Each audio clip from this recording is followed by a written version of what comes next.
Hey everyone, this is Rich from the Hult Center, and welcome to another Hult Happy Hours. We are super excited to have you here tonight for our performance with Cullen Vance. Before we jump into it, I just want to give you guys a little heads up on some news happening here at the Hult Center. Starting actually this evening, we have had to turn off our ticketing system because we are launching a new ticketing system and website next week. And we're really excited to be sharing those new tools for you guys on this coming Wednesday. So look for an email from us next week once we do the big official rollout. But we've been doing a lot of work to try and improve our website and our ticketing experience to make your lives easier and more enjoyable in the process of getting yourselves to the Hult Center. And now we also wanted to mention that this evening's performance of the Hult Happy Hour is the last for a portion of this series. We are going to be taking a small hiatus into July as we figure out some new programming. But don't worry, this series is not going away. We're going to continue to try and work with more local artists and find cool ways to do these fun broadcasts while all of this pandemic issues are going on. So just be on the lookout for a little bit into July as we roll out more information on all of that. And as a reminder, after the performance this evening, we will be doing a Q&A with Cullen Vance. So if you have any questions, submit them in the comments. Also, just throw in some comments. Let us know what you like about the performance, and we'll put them up so that Cullen can see them. And with that, we are super excited to welcome Cullen Vance.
Hi, everyone. Hello. Welcome to the Hult Center Happy Hour. Once again, my name is Cullen Vance. If you are just joining us, we'll be playing some music for the next 35 or so minutes. You might hear things such as this. You might hear things such as this. F sharp minor, that's pretty good. You might hear things such as this. That will happen later on. But for right now, I need 2 seconds to check my violin. It was supposed to be in that last song, and it didn't make any sound. I need to check it real quick. Real quick.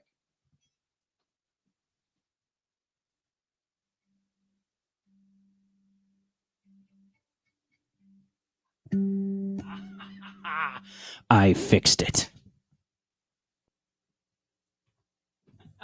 That's really good because it's basically the entire next song. So here it is. The electric violin, which by the way, her name is Deborah. So say hello, Deborah. And here we go.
Wow.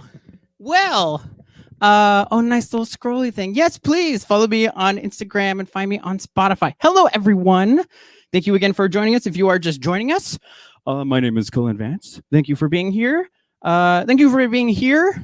And also thank you for being like here on the planet. I appreciate your existence. Thanks. Thanks for being here. Awesome. Thank you. Stephanie Wilcox. I think I know that person. Okay, yes. Let us continue on. For those of you who have never seen what it is that I do, what you can't see off camera down here are my feet. And next to my feet is a bunch of pedals and twisty knobs and pushy buttons. Those are the scientific terms, including this one here, which is a looper pedal. So everything that you are hearing is being made completely live. Usually I say there's no pre-recorded tracks, but there might be a couple later on down the line. But that last one, everything you heard was made right here, right now. It's live as YouTube and Facebook can be. So thank you again for joining us, and let us continue on.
I feel like this song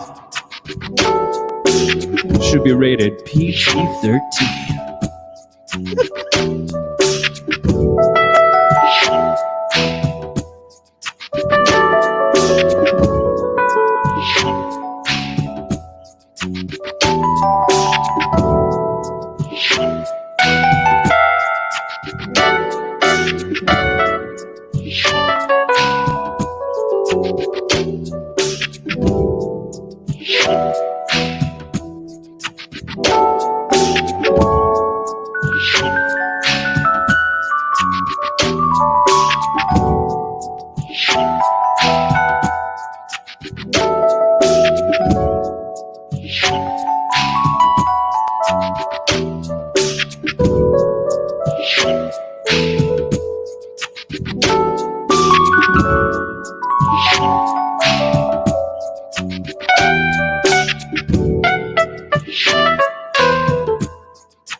Oh, man.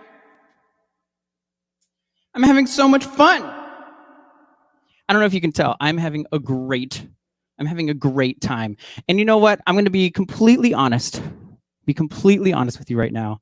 If you are listening to me and I'm in another tab, that's okay with me. That's fine. You do you. I can be in the background. I don't mind. Especially if I'm playing minor sevens like that. Yeah, it's fine. So hi, thank you for joining us and being here. This is Hult Happy Hours live for the Hult Center. My name is Cullen Vance. I'm playing music for you just for a while longer, not that much longer. Thank you for being here. There's going to be a Q&A afterwards, so feel free to leave some questions, and we'll have a nice, cool little conversation afterward where you can pick my brain. Let's switch it up. We've done some like groovy stuff. Let's switch it.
You remember me when the west wind moves beyond the fields of barley. You'll forget the sun in his jealous sky as we lie in fields of gold.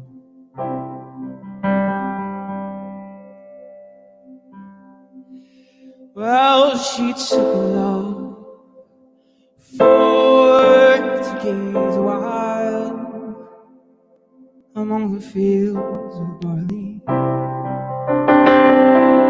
In his arms she fell as her hair came down among the fields of gold.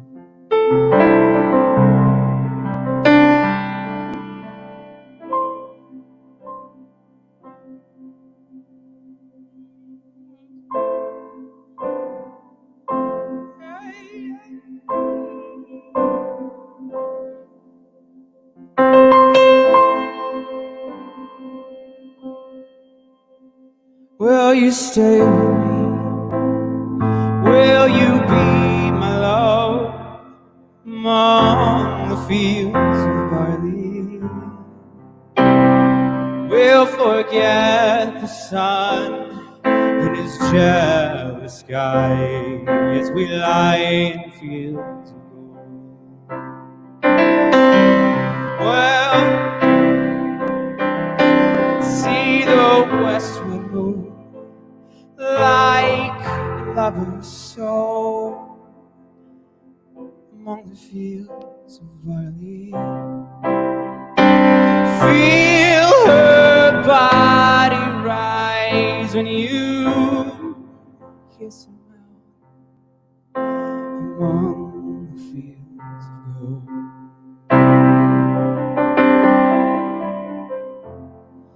I never made promises lightly. There are some that I've broken, but I swear in the days to live, we'll walk in fields of gold. Now we'll walk in fields of gold. That we'll walk in fields of gold.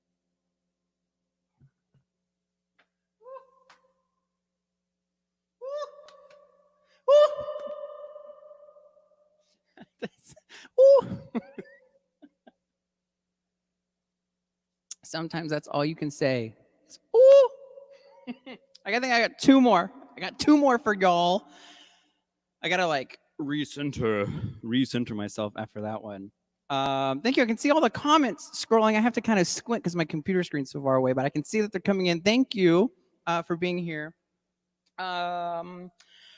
Usually this is a part of the set where I say what's coming up. I mean, we'll have a conversation afterward, but very quickly, I'm working on two projects right now.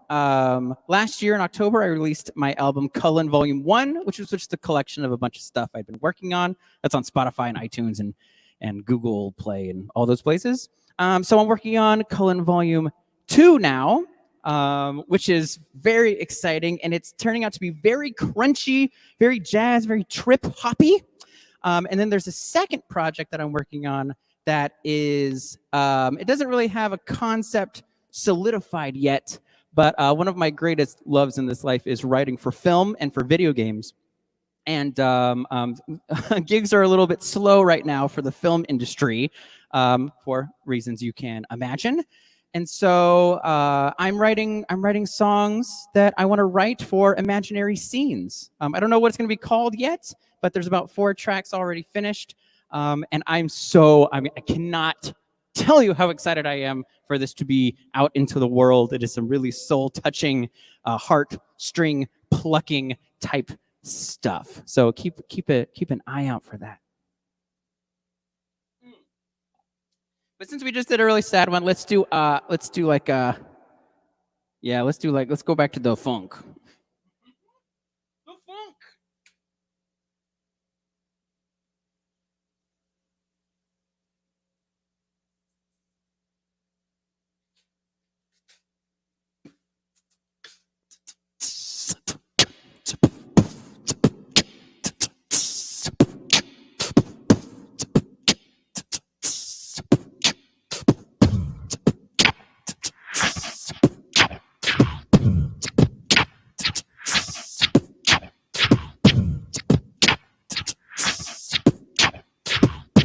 That's funky.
I don't know if you could tell, but that one was improvised.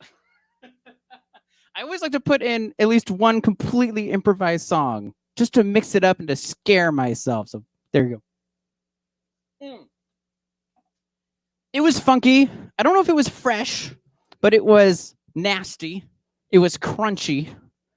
What else? Scratchy. It was a bit scratchy as well. Yeah.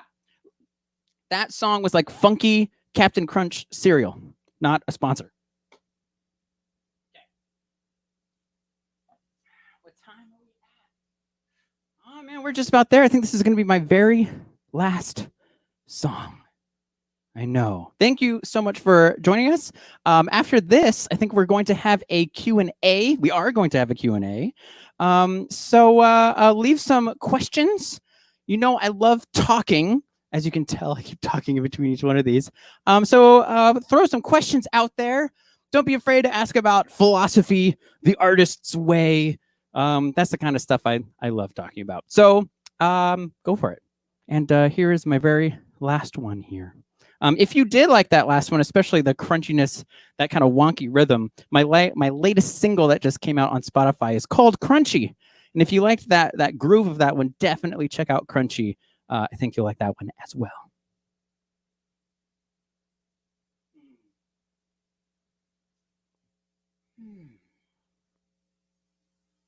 Yeah.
All right.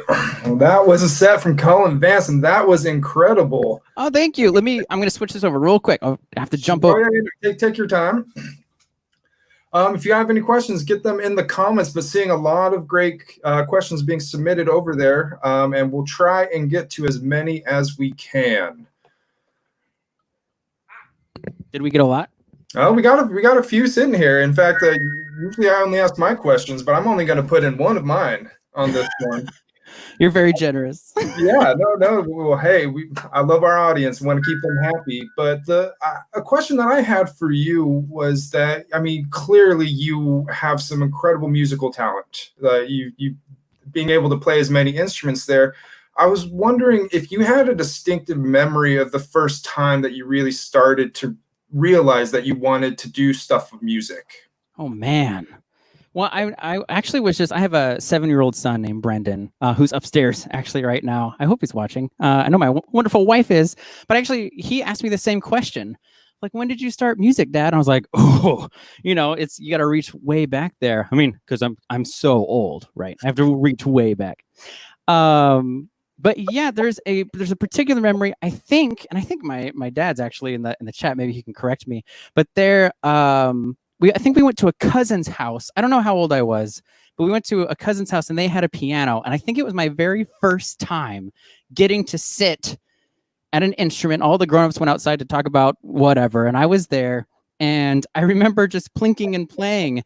And I remember I started just putting notes, and I was like, oh, it's the Godfather theme, because it was the 90s. So I was like, oh, and I start figuring it out by ear. And it was like pure magic. Like, talk about a positive feedback loop. Every note that I got right, it was just like endorphins, serotonin, it was just like, whoa. And I think that is where I got hooked. There's another story of me walking in, that my parents tell of me walking into a music shop, picking up a violin and kind of sawing away at it. I don't know if I was any good, but I had seen someone at an assembly play violin, so I knew what I should look like doing.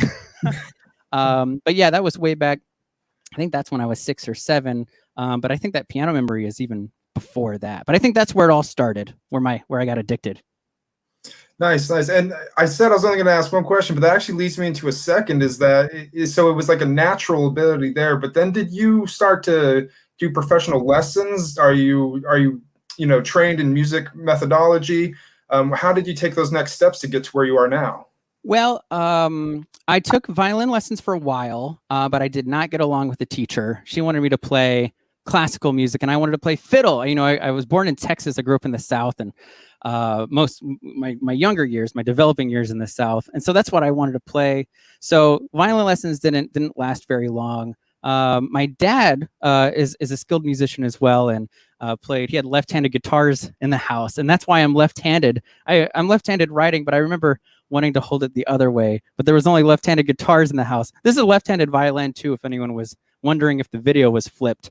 No, you're seeing that right. But yes, mostly I'm self-taught. I did take some theory classes in college to help me out there, but I don't read music very well. That's something I try to work on, but it doesn't really, the need hasn't really presented itself. And so there you go. But yeah, I trust my ears, and I've kind of gone in that direction. YouTube has been an incredible help. I've learned almost every instrument, including piano, from YouTube. Yeah, I think we've all graduated from some form of YouTube class during this pandemic, whether it's through sourdough baking or whatever it will be. Yeah. Well, I love the question that came up from one of the audience, and it was, if you were going to a deserted island and could only take 1 to 2 instruments, what would they be? Making it 2 instruments almost makes it harder of a question. I feel like, guitar was my very first one. But as far as, a puzzle that still has so much more to solve, I think it would be a piano. So I would bring a piano, I think.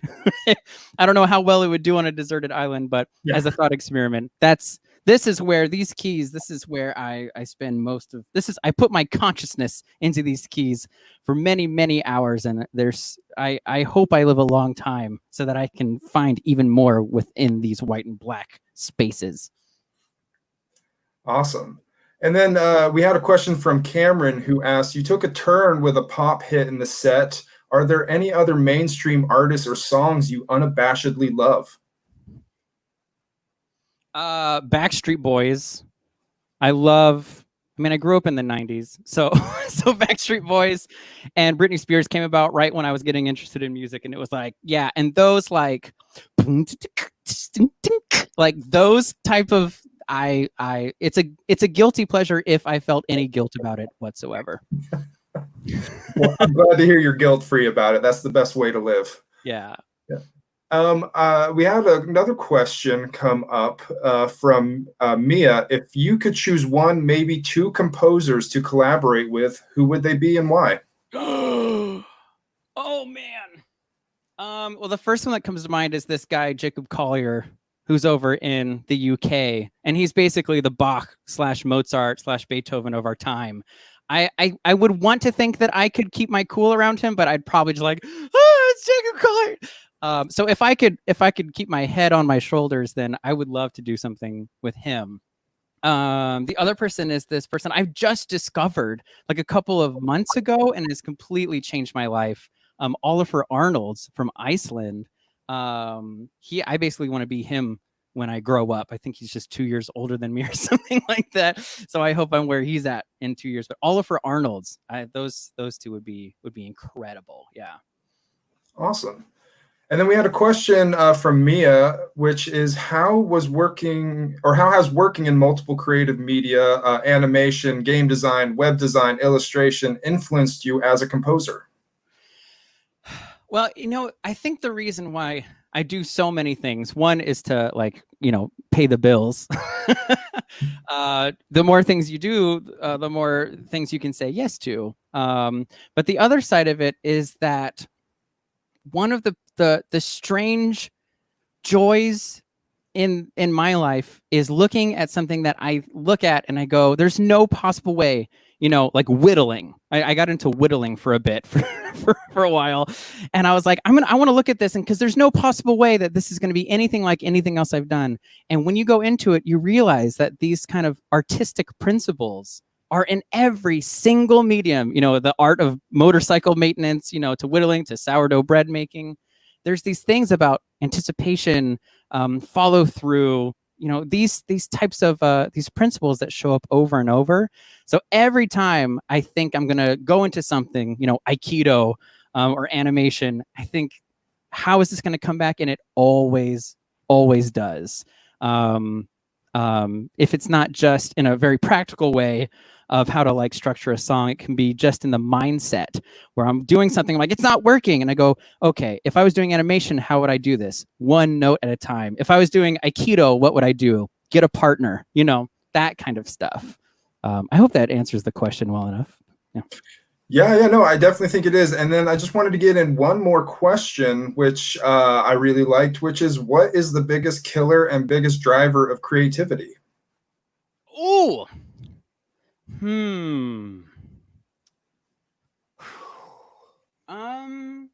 I think maybe I know my friend Don would say that the biggest killer of creativity would be, you know, trying to think about what other people think, letting that kind of drive your creative process. But I don't know if that's true. I think I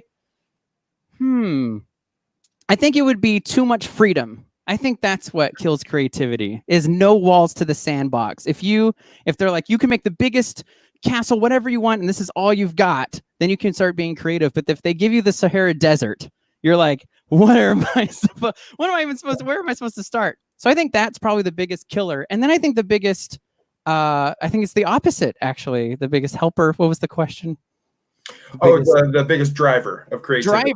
I think is limitation. You know, just how what is it? Necessity is the mother of invention. Is that what it is?